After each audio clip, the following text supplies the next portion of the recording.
The world has entered the latter age of the Dharma. Society is crumbling. War has spread throughout the country. Disease and famine have killed thousands, and demons walk the very earth itself.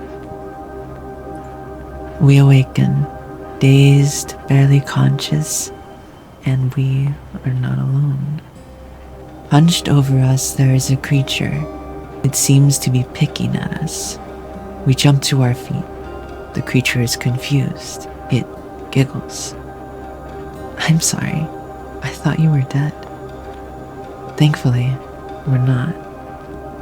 It had plans for us, to make a meal of us. But really, there is no threat. And maybe there is something else here, a sort of friend. It offers us something, a weapon, something to protect ourselves. From who?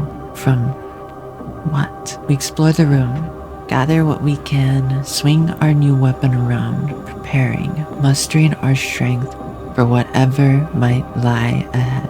We are a foot soldier in service of Lord Takeda Nobumitsu. Deceived by a powerful demon king, our lord led his army into an ambush. All perished except for us. Against our wishes, our lord sacrificed his life to aid our escape from the battle. We have made a vow to track down the demon who betrayed our lord and end its life. We take what could possibly be our final breaths on this mortal plane, and we prepare ourselves to enter.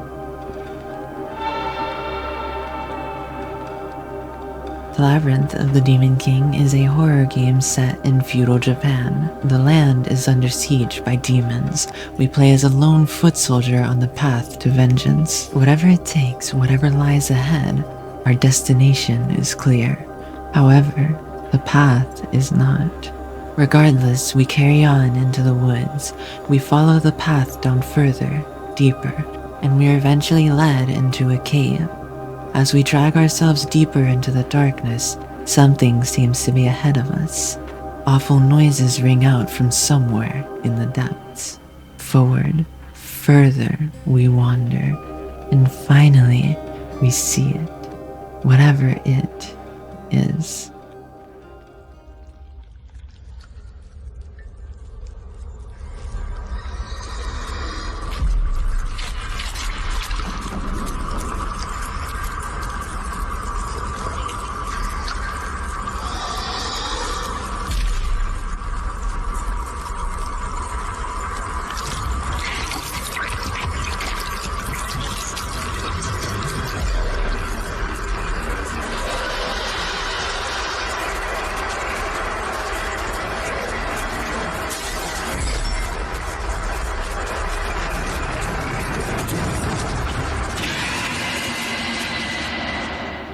It left something behind, a torch, to light our way in the dark even if what lies within may be better off unseen. Up ahead, there's a bucket. Towering above it seems to be a rope, a way out.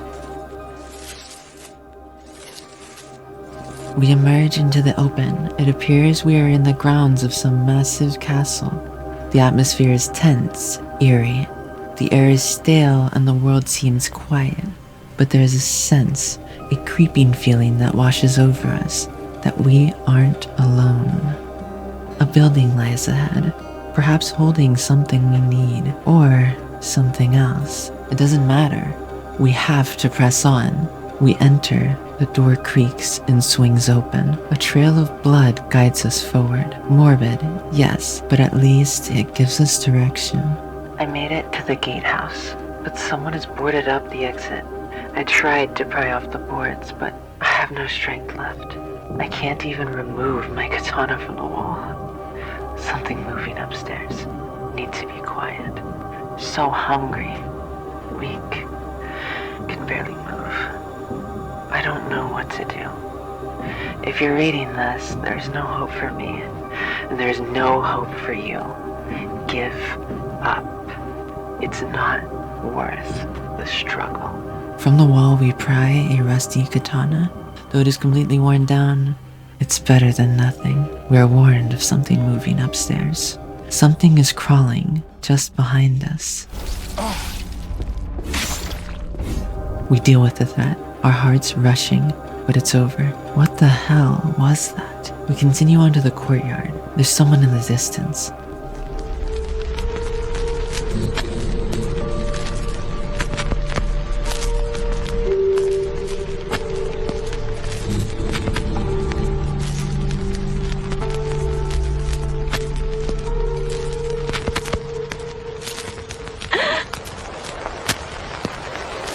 She refers to us as human. I mean, of course we are. Isn't she? She tells us of the Demon King and the many that came before us, those that wandered in on a similar mission for their lords, lovers, or something else entirely. Not one of them succeeded. Could we really be that different? She tells us that there are wardens, each carrying a burden. We are to find each demon, shoulder their burdens, and only then can we seek an audience with the Demon King. She even tells us of a priest who may offer help, somewhere within. She seems terrified to share any further. With the hesitation, she directs us to the entrance, and with that we push forward into the courtyard towards the entrance. We enter into the Tower of... To our left is a shrine. We can pray here, gather ourselves, and save the progress of our journey so far. Up ahead, there is a door locked by some mechanism, adorned by whatever once filled these 4 sockets, inlaid with a poem, perhaps a clue of some... Did you hear that?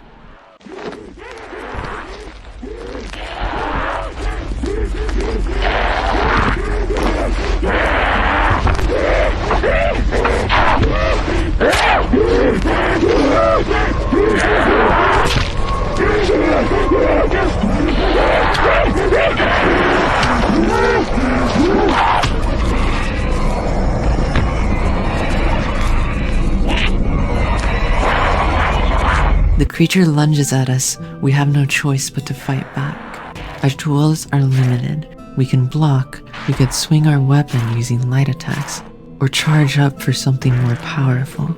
Even throw out a kick if we become desperate. The combat here is simple and fun, but hopefully what we were greeted with earlier doesn't serve as foreshadowing. We catch our breath after the fight. It looked human, but it wasn't. It couldn't be. Something catches our eye, gleaming from the other creature. A strange gem stained and lodged deep within the demon's skull. It seems to be a match for the nearby contraption. We can't leave without it. However, with just this, our escape isn't secured just yet. There are 3 more sockets that need to be filled. With a map in hand, we venture deeper into the tower. Descending into the basement, we come across a corpse. A skeleton lays upon a shrine. We take the map from its clutches. Upon the shrine, there are some items, things to protect us and aid us on our journey. Would it be right to take these offerings? It doesn't matter. We just need to survive. On the front of the tablet, it says, "Dedicated to the maiden of the castle. To ensure the castle would never fall, the princess offered her life and was buried under the central pillar. To protect her body, the 4 heavenly guardians were contracted. The 4 heavenly kings keep the princess from further harm, and with her safety ensured, the pillar of this keep shall never fall, thus keeping the castle everlasting." Investigating deeper, we come across a chasm. An old makeshift bridge guides us across, and there's a door below. Could this really be the only way forward? We leap down, just barely gaining our footing on the platform below. In the room ahead, we find another demon. However, it doesn't attack us. It's sobbing. There's a note on the table. "Those who have destroyed life or stolen anything fall into this hell. 2 massive mountains are found on the left and the right side of this hell. And between the 2 mountains, a black iron rope is fastened.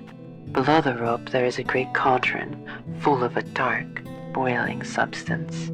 The sinners here have large burdens nailed to their backs, and are forced to walk along the rope, doomed to fall into the cauldron. Even the strongest sinner will inevitably fall from this rope into the cauldron where flesh is boiled from bone and bones are dissolved into an indistinguishable mass.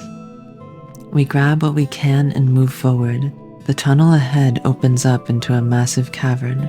We fight our way past the creatures within. At the end, there is a statue. There's a glimmer coming from it. Another strange gem nested inside. We wrestle it out. Halfway there, we make our way back to the upper level. Tired and overwhelmed, but bravely we push on. On the upper level, we investigate room after room, gathering what we can along the way. We haven't been here long, yet we have killed and killed so many of them. Just how many are there? In the other room, we overhear something, a horrifying sound, something wet, squelching, flesh being torn. A creature looms over a corpse, tearing away at it. It's that fucking cat again. The cat is the owner of a nearby tea house. A tea house in a place like this? It sounds nice. It's been so long since we rested.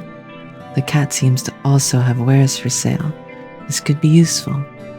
There's nothing left up here for us. Let's head back downstairs. On the first floor, we continue to explore and head through room after room. Almost every household contains a butsudan, an altar for paying respects to the Buddha. As the center of the household's spiritual faith, these objects are greatly respected. But what happens if you don't respect the butsudan? Failing to maintain it and letting it fall into disrepair, well, that's when you'll meet the Nuribu Toke. A great black rotting corpse with dangling eyeballs will emerge from the butsudan to punish the ones who defiled or neglected it. Try as you may, but the Nuribu Toke will persist, for what is dead cannot be felled with blade or bow. The only way to get rid of this beast is to fix your wrongdoing and repair the butsudan before you're dragged down into hell. So I hope from now on you'll think twice before leaving your butsudan open overnight, or deciding to clean it another day. If not, I'm sure you'll be meeting our friends soon. Chilling thought, isn't it? We eventually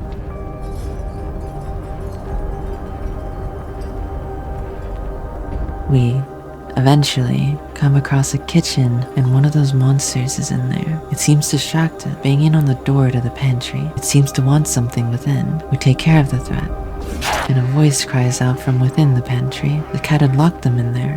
For what reason? There's something off about that thing. The blacksmith demands to find a way to free him. The only lead we have is the cat. So we return. They immediately admit to locking the blacksmith in there and tell us that yet again, they had plans to make him into some kind of ramen. What the hell is wrong with this thing? The cat refuses to part with the key to the pantry, so we strike a deal. We can't just let that person rot in there. We agree to grab a Buddha statue from the shrine downstairs. A simple task. We will do what we must to save them. After grabbing the statue, we rush to bring it back upstairs. True to their word, the cat offers us the key to the pantry. After freeing the blacksmith, we are given something to improve our gear with. They ask us to visit their forge, near the tea house. We check the pantry for supplies and happen upon some salt. This could be useful.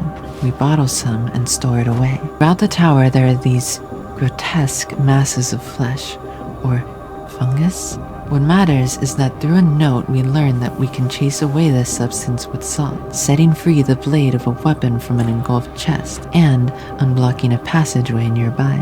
We make our way through the passage and find a bow, a new way to protect ourselves. After making our way through the war room, we then unblock a door letting us back into the main section of the first floor. We've been here before, but something is different. Something is off.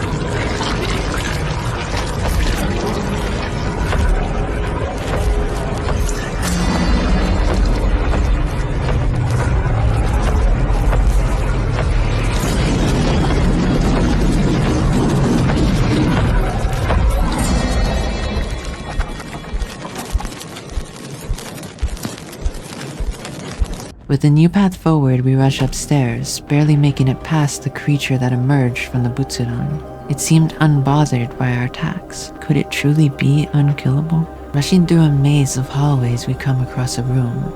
Another strange gem hangs in the center. There are statues lining the room. They seem oddly real for statues, each strung up by the neck. A chill runs down our spine, but we brush it off. There's a note. The king's court. 4 of this land stand before an old king, a boy and his mother, a farmer and the son of a noble. The boy's eyes and mouth black, bloody pits. His mother speaks first. I was awoken this morn. I found my boy like this, bloodied and beaten, eyes and tongue shorn. I looked and found hair from a big swine. It was the farmer. He stole from my boy so he can buy wine. The farmer cries out second. It surely was not me. I'll tell you what happened, and then you shall see. Our kingdom is ravaged, our coffers all reduced. Rumor has spread the crone somehow found wealth, so I broke into their home and took some for myself.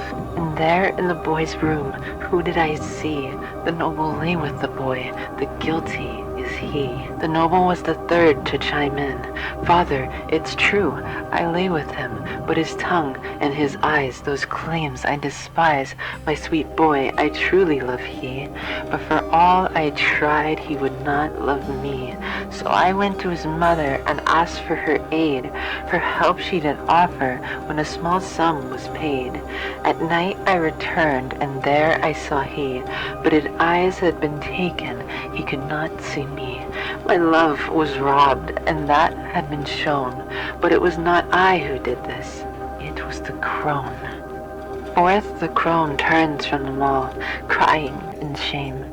Lastly, the blind mute stands silent. With what has been stolen, he can't attest to the claims.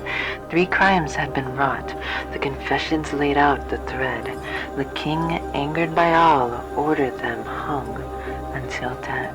Each statue has a description matching a person from within the story. The note guides us forward as we turn the statues in the order displayed in the letter. We did it. We did something. With creaks and mechanical bangs, the statues are lifted to the ceiling by the ropes that entangle them.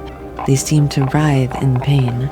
Were they not statues at all? They hang there. Their bodies dangle, still, motionless. The strange gem drops. We need to find it. Heading down, the stairwell leads us outside to a small courtyard. There is a door outside that brings us to the gem. After grabbing it and gathering some things, we head back inside. We head up to the 3rd floor. A map, as well as a note, awaits us.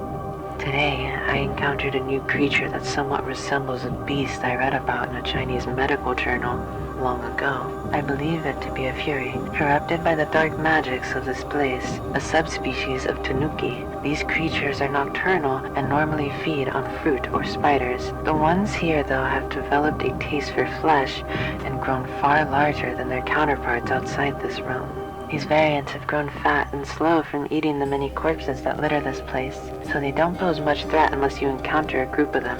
If you do come face to face with one, be aware that the skin of the beast is impenetrable. They are unable to be cut by blade, pierced by spear, or set ablaze. The only method I found to deal with them is to strike them with fist or a blunt weapon. That seems to be the best method for knocking them down. Once down, they can be dispatched with overwhelming blunt force to the front of the head.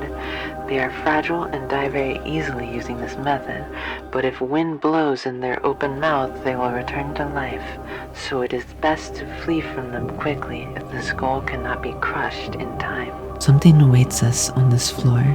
A small, quick creature that can only be taken out one way. Once disabled, we need to quickly crush the beast's skull under our foot. Brutal, but it's for survival. Eventually, we happen upon the cat again. We purchase a few necessary items and carry on grabbing a new weapon along the way, a giant mallet. After progressing through the tower, we find a room with a biwa stored inside. We move past the sobbing demon within and take it. It's time to head back up to the 3rd floor and place the biwa on the pedestal. Doing so opens a new way forward. Following the path ahead, we find another container covered in that strange fungus from before. Dissolving it with our last bit of salt gives us access to the handle of a weapon. Combining it with the blade we found earlier provides us with a great dao. This should help us for what lies ahead.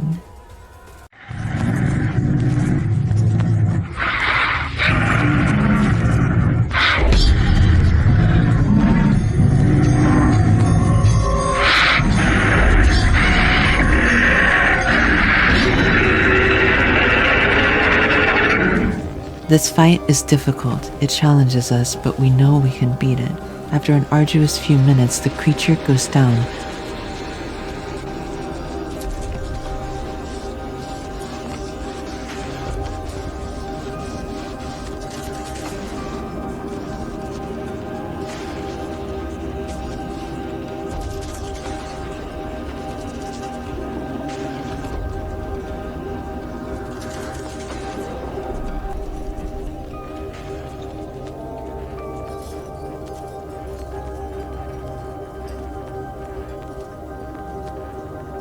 Leaving only an ominous red orb behind. We ponder it, then reach out and grab it. Proceeding ahead, we enter into a room containing some items and a set of armor. It isn't ours, but the condition is far better than our own. We take it. We have to. With all the gems needed, we make one last stop before placing them. After pushing something heavy down onto the floor below, the ground gives way to a new room in the basement. Dropping down there allows us to obtain a new weapon. The door is locked with an odd-looking contraption. 4 circular sockets sit empty. In the center of the contraption there is a worn inscription. It reads, "When the 4 great kings sit upon their heavenly thrones, the path forward shall open." We place the gems inside accordingly, freeing us from the tower and hopefully giving us a way out of this hell.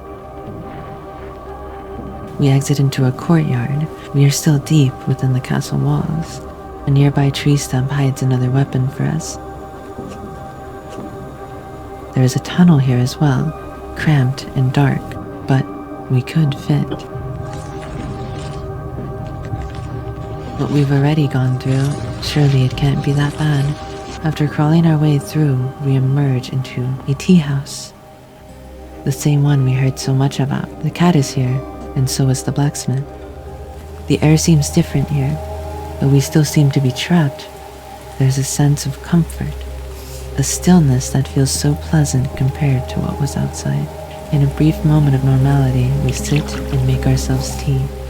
We soak in the calmness and gather ourselves. We also pour ourselves some tea to bring along with us. At the very least, it could ease our mind. The cat offers more items for sale, and the blacksmith appears at their forge, now able to refine our gear. We are not done yet, so we upgrade what we can and prepare to head back out. At least we know we can return, should we need some brief rest amidst the chaos that lies ahead. Speaking of, it's time to go. We must finish this. Heading back through the tunnel and down the ramp back into the castle interior, we make our way to the Tower of... Once serene, now flooded with monsters and murky water. Inside, we find a map that seems to be color-coded. Not sure what that could be for yet. After a bit more exploring, however, we find a rusty wheel. It has a yellow marking on it. It seems to be some kind of valve. We bring it to the control room. Perhaps it could have a use here. When entering the control room, we notice a set of pumps, each color-coded as well. We know what to do. After turning the yellow valve, we head out with access to some new areas. A room with a map and a shrine awaits us. After exploring some more, we head upstairs and find a demon banging on a door. Just like before, they're trying to get inside for some reason unknown to us. We take care of the creature and hear someone call out from inside. A woman was trapped inside. Possibly the one from the courtyard we met earlier. She informs us that she'll head back to the tea house while handing us a talisman, a reusable spell to return us there whenever we need. We're also given a brown valve to use back in the control room, so we make our way back and turn the wheel. The brown valve drains a pool that hides a tunnel within. We climb inside and emerge somewhere new. Through some exploring, we find a part of another valve. It isn't usable in this state. Heading back to the control room, we instead turn the green valve. Checking all the green locations on the map, we eventually come across the other half of the black valve in a drained path. Turning this frees up the red wheel. How long must we do this? Using the red valve reveals a weapon buried in the mud of a nearby pool. We grab it for now. Returning to the control room, we turn the black valve again. This releases the water from a lone pool on the second floor. A tunnel is revealed. We have no choice. We must head inside.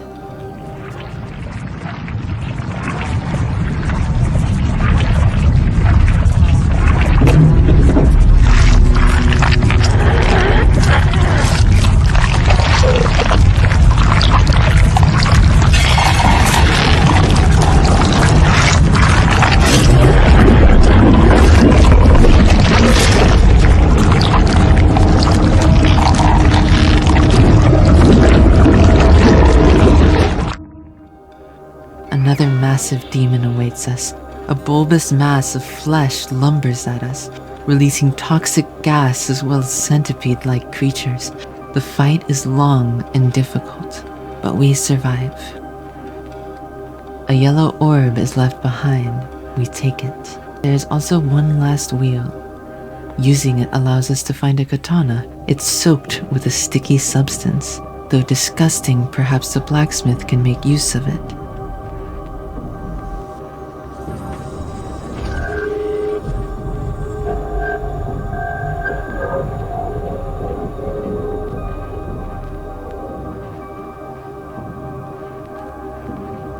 We're safe again. We should bring that katana to the blacksmith. Reluctantly, they use this to fix our broken weapon and create something new from its wrecked form. A katana so foul it poisons whatever it touches. Of course, it's best we refine this as well. Any advantage we can get. There is no path beyond the scope of light, beyond the reach of dark. What could possibly await us? And yet, we seek it insatiably. Such is our fate.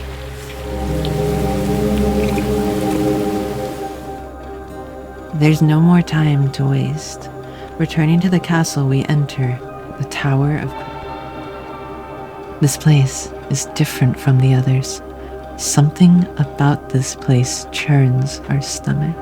A map, a shrine, and some sake are all available as we enter. It is a maze of cells. What could have been kept here in this dungeon? Skeletons and ghouls block our path. Fighting through, we find our way to a place to escape the creatures that hunted us. The feeding room.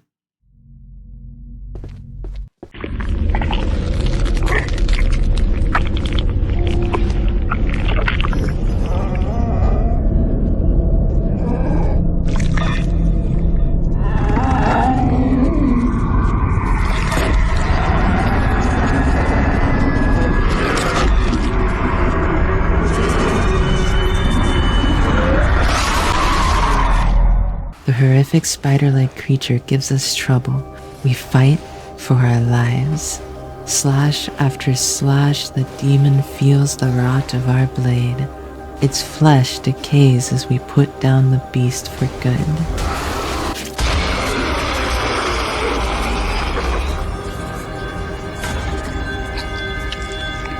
Among the many cocoons created in this room, there is a survivor.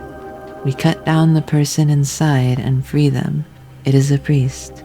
The priest tells us of the jailer, the true lord of this wretched place. Now that the room is clear, we make our way to the other end and find a massive staircase leading in both directions. By going up, we find the execution room. The only thing of use inside is a meat hook lodged in a stone pillar. Further up, we find a large hexagonal room. There's a large bell in the middle, similar to the one we saw in the feeding room down below. Heading through the many doors, we find another Buddha statue. We should immediately return this to the tower from before and restore the Butsudan. Once restored, that horrible Naribu Toke should finally leave us be. One less horror to face. Back in the hexagon room, we are led to a long hallway. Weaving through the many demons within, we are led deeper into a massive room. It's so dark we can barely see a few feet ahead of us.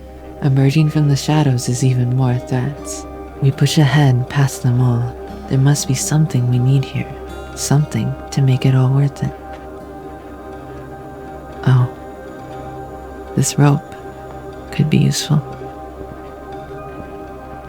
Heading down towards the chasm below the large staircase, we combine the hook with a rope and fish out a key. At the top of the stairs lies a room with the chest. Using the key, we grab the bell hammer. We know what we have to do. Making our way through the tower, we find and ring the 4 bells. Something must have happened, right?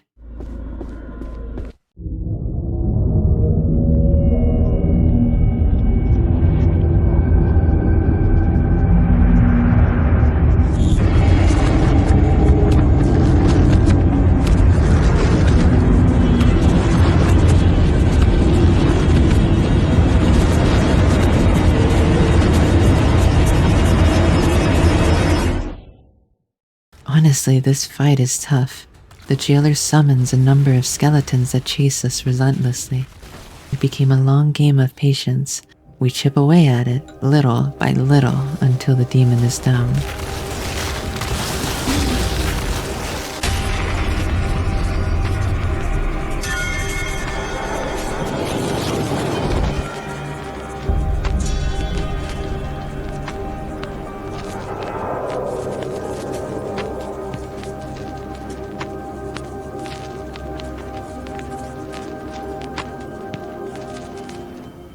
Another orb is left behind, the last one we needed.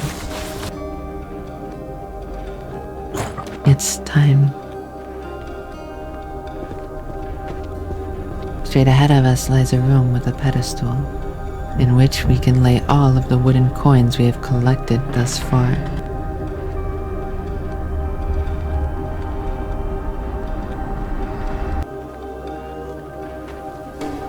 As soon as the path ahead opens, we are chased up a winding staircase for what feels like an eternity.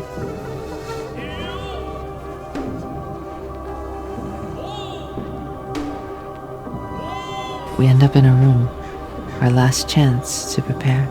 With what little we have, we head up the stairs to the lair of the Demon King.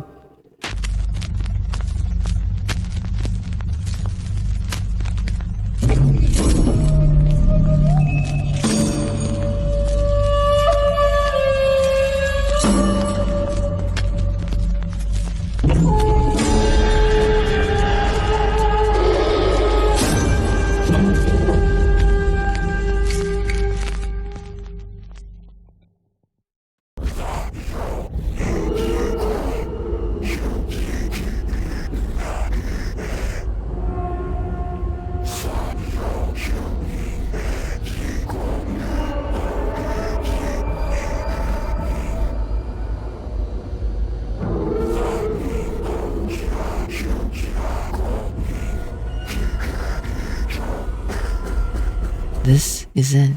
The reason we fought. The reason we went through hell in its many forms. It's time to face him.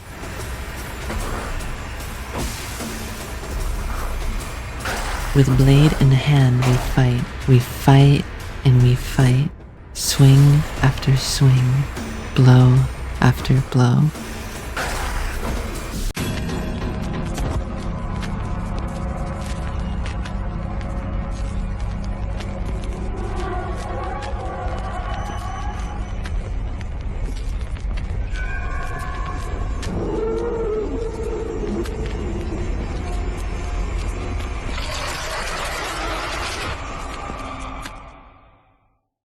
The Demon King relents and falls to our blade.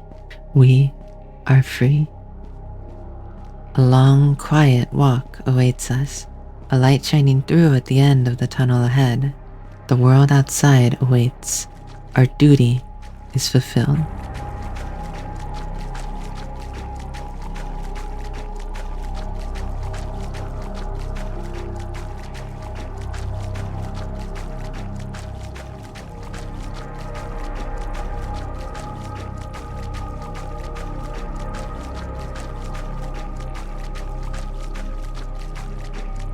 So that was the Labyrinth of the Demon King, a short, atmospheric, and fun little game. The story, in some ways simple, still left a lasting impression on me. The characters are interesting, unique, and fun. I really like the evil kitty. Although repetitive at times, the combat served its purpose, and the RPG mechanics such as upgrading, crafting weapons, and upgrading stats were cool, even though I didn't know you can upgrade your stats. Some enemies were a bit annoying, but it's nothing a little running couldn't solve. The puzzles were fun, interesting, and reminiscent of games like Silent Hill. Huge compliment in my book. I also enjoyed the unique atmosphere in the main 3 areas. The abandoned living spaces of the Tower of Repetition.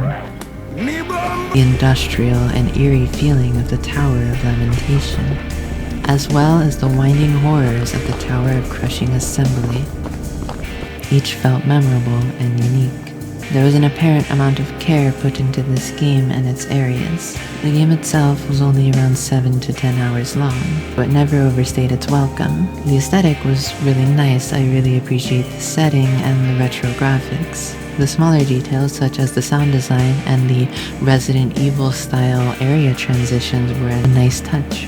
Boss fights were a mix-up between too easy and too tedious, but overall weren't too bad. I can definitely recommend this game given its small price tag, a worthwhile little experience that I won't forget anytime soon. That's all for now. Thank you for watching, and don't you dare go hollow.